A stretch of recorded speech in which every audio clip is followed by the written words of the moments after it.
Hey guys, welcome back to the channel. Today we are talking about if 500,000 is enough to live on in retirement. And so many people ask us these types of questions.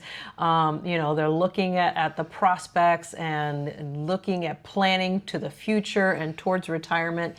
And it's really hard to figure out what to do.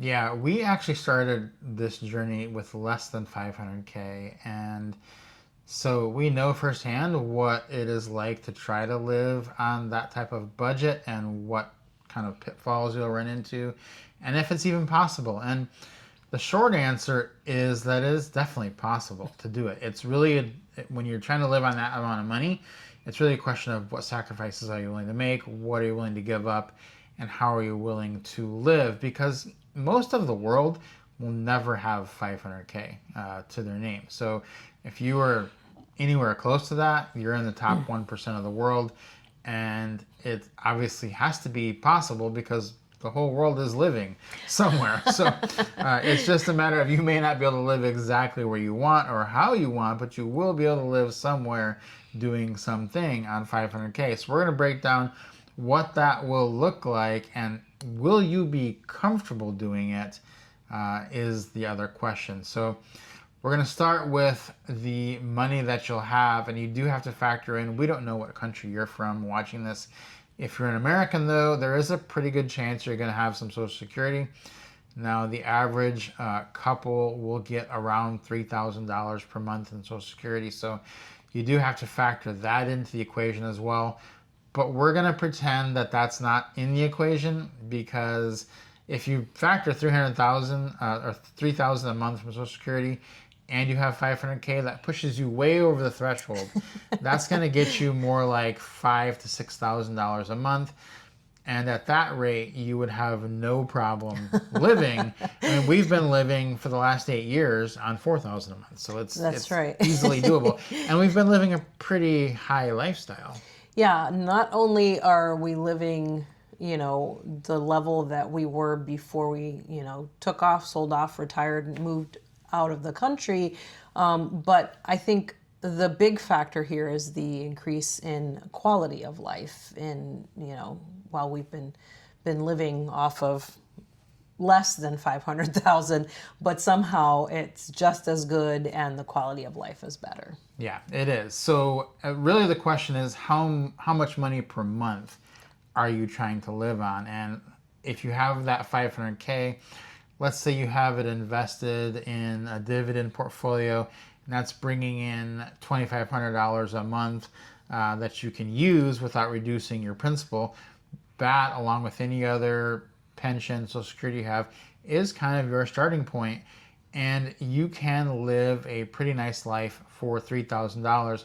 But it is going to narrow you into certain areas. It's going to narrow you into places like Colombia or Ecuador, or most places in Asia. I think you could live on a $3,000 per month budget. There are bigger cities in Asia like Singapore, Tokyo, that it would be more difficult in, but for the most part, on a $3,000 budget, I think we could live pretty comfortably almost anywhere in Asia. Well, and we had that $4,000 a month budget, but in all honesty, we weren't getting to that 4,000, even, living comfortably, not even constantly looking at, prices of things, just kind of living, casually, and still weren't getting to that 4,000. So it can definitely be done on that, and still be very comfortable and still at a very good quality. Right. Now, if you do not want to move and you're going to be living like in the US and you want to try that, it is going to be a lot harder. I think when we go back to the US every year, we are actually stunned by the prices that we see there, and it is getting harder and harder and harder every year. I still think there are pockets in the US where you could live on just a 500K budget and you could do fine, but you will need to be very, very picky about where you live, and you'll need to be very conservative in your spending. Yeah, you'll have to then not be doing the things that I just said. You'll have to be looking at the price for every single thing. How much is this? Really keeping track of every single little thing in order to make it work. And if that's okay with you, then sure, go for it. But if it's not and you want a little bit better quality, then you may want to do things a little bit differently. Yeah. So what are some of the best places people could look into, and what is the strategy for determining if you could live on 500K? Now, we took this leap because we knew that it was possible. And the only reason we knew it was possible is because we had traveled and gone to these places and realized, oh, yeah, we could live there on $2,000 a month easily. We could do that. I'd be happy there the rest of my life. I mean, like if you go to the beach in Thailand or the beach in Vietnam, we were just in Da Nang, Vietnam, and a lot of people were there for the first time. You could live there easily on $2,000 a month. And a lot of people that were there with us, we did a group trip. There were 53 people from our retirement travel Jumpstart community at a group meetup there. We met up for a week, and we just all had an amazing time in Da Nang, which if you're interested in getting in on future ones of those, there is a link in the description to that course and community. But what the takeaway was so many people were like, oh, I never even considered Vietnam. Now that I've been here and I see how incredibly cheap it is, I could live here on $2,000 a month. I could do that the rest of my life. It opens up the whole world to you, because now you realize I don't need $1 million. I could be totally happy living there, and I know I can do that on 500,000. Yeah, I was very shocked at how many people there were. Probably about half the group was coming to Vietnam for the first time ever. That's a lot of people out of our group, and for them to have these different experiences, we're like, hey, you guys want to go to get a massage? They're like, what? Oh, it's only $5. Yes, I want to go do that.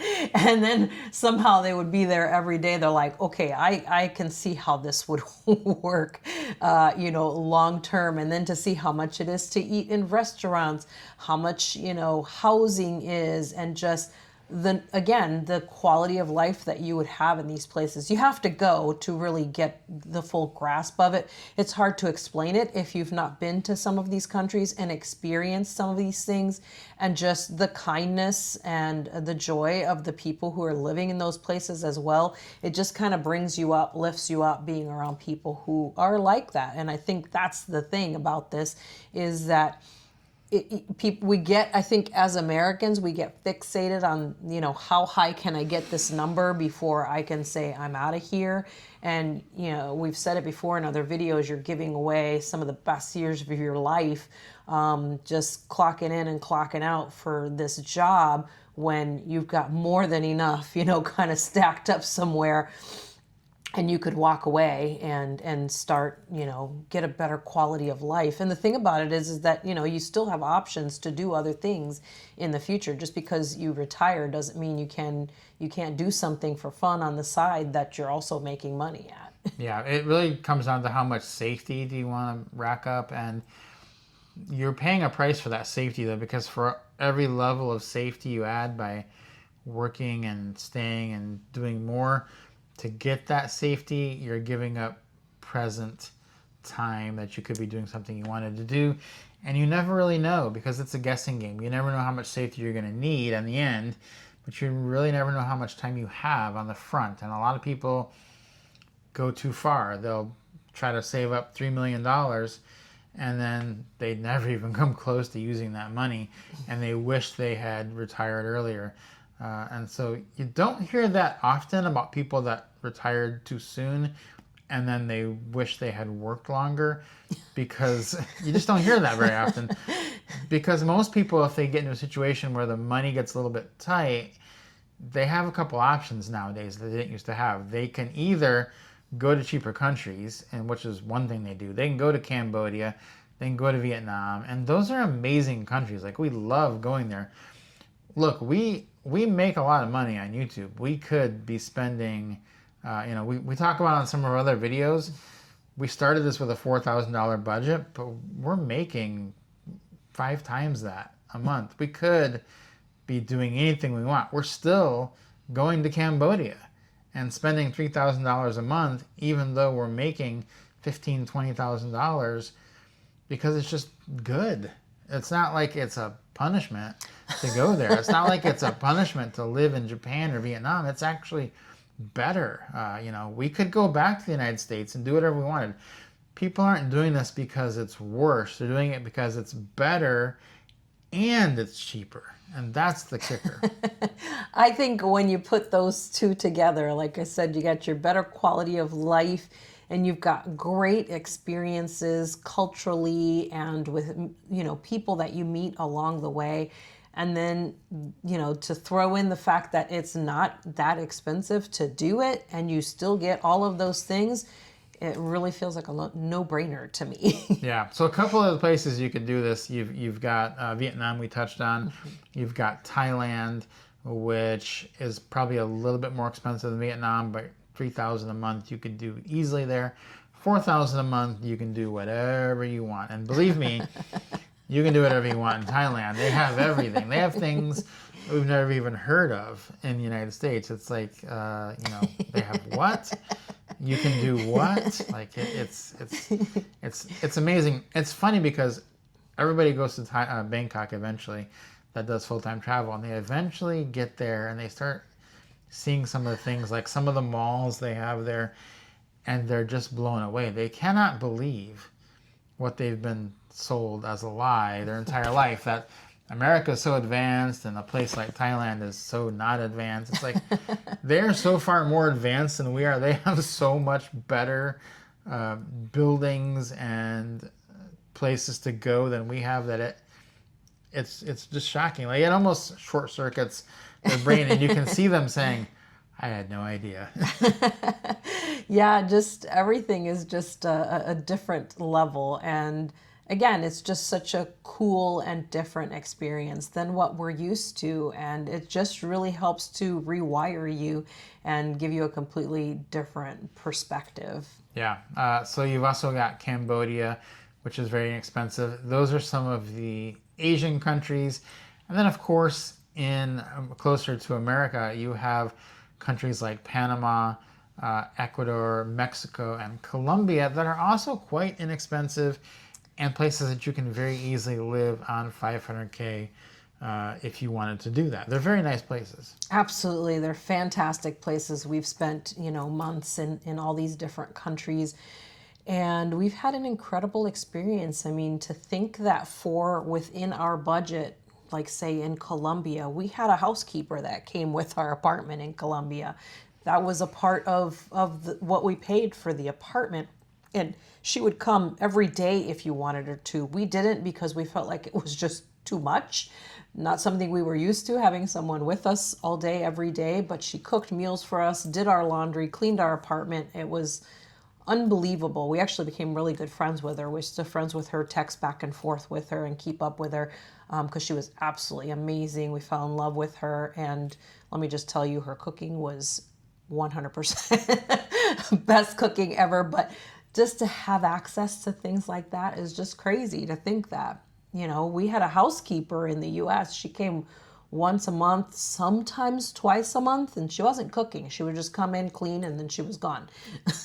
Yeah, I think what's interesting is the difference between the two things, between living in the US and living somewhere else, is like we've had those years where, most years in the US when we lived there, it was like, okay, we're pinching our pennies here. We're being very careful, and like, okay, we're only going to eat out once or twice a month, and we're clipping coupons, and we're just trying to, like, we're really watching the money, like really being careful with every dollar and every dime that we spend. And what's interesting now is we don't do that in Asia because it's just so much cheaper. But I think I've often thought, what would it look like if we lived that disciplined way that we were living in the U.S. because we had to in the U.S. There was no way to not live that way. What would it look like if we lived that way in Vietnam or Thailand?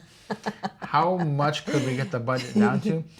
I'm almost certain we could get the budget to $1,500 a month or less if we lived with that just frugality discipline that you sometimes need to live with. So that's kind of the baseline, why we know that $500,000 will work, because we know we can live like that. We don't really want to live like that. But if we lived like that in Cambodia, you would not spend $1,500 in a month, and 500,000 is going to go way farther than that. So there's even a little bit of a safety net built in there. What it won't get you is just frivolous living in the United States. That's not going to happen. Yeah, and we do have friends whose budgets are 1,500 and they're living in places like Thailand and having the time of their lives, to be honest. So it is very doable on a much lower budget, even if you wanted to. If you wanted to, like, you know, like you were saying, and keep tabs and have that level of frugality, you can absolutely do it. It's being done. And again, she's still, our friend who does that for 1,500 in Thailand is having the time of her life. Solo lady, and she's having such a great time. And so it's not taking away the fact that she's keeping, you know, track like that. She's even still traveling outside of Thailand for fun as well. So all of that can be factored in, and she's just having such a wonderful time, keeping a little bit closer tabs on some of the things that she does locally, and, you know, keeping your costs down. It can be done for sure. Yeah, if you're in $4,000 budget a month and you're in Cambodia or Thailand or in Vietnam, you're in basically don't check the price mode. Just pick it up and pay. Yeah, pick it up and pay. Don't do the exchange. It's not gonna matter. There's no way it's gonna put you over budget. It doesn't. They couldn't even comprehend setting a price that you would find offensively high, because even if you were getting ripped off, it'd still be cheap. So it's just not even possible. So it is definitely doable. It's just, what expectation have you set for yourself? Where do you want to live? What kind of lifestyle do you want to have? 500,000 is enough for most people. As I said at the beginning, almost the whole world is going to live. We'll never have accrued $500,000. So it would be pretty odd if you had $500,000 and couldn't live, because 99% of the world has pulled that off. In the history of the world, almost everybody has not had $500,000. So it just feels like that to you because all of your neighbors and all of your coworkers have it. But if you have that or more than that, you're in a very elevated position worldwide, so you're going to feel different about it. Yeah, and I think that that's what's causing kind of that friction for people, is that they're using as a measurement the people immediately around them. You know, the people who live around you, the people that you work around, you're all using the same numbers, but you got to get outside of those realms and start looking at, you know, the possibilities if you're going outside of that area to retire, and it's really going to look very different. Yeah, so hopefully this has been helpful to you. It is not financial advice. Please do not take us as financial advisors, but this is just an accounting of what we've done and what we have seen out there. Hopefully this video is helpful to you. We also have some other helpful tips and things on points, miles, and doing this cheaper on our website, groundedlifepoints.com. We do have links in the description to our Retirement Travel Jumpstart course and community, as well as our YouTube course and community if you're interested in starting your own YouTube channel. That's another great way to up your budget and earn some money, which is what a lot of the people in our community, in our sphere, are doing, is making some extra money off of YouTube. So hopefully this has been helpful. If it has, please subscribe, and we will see you on the next video.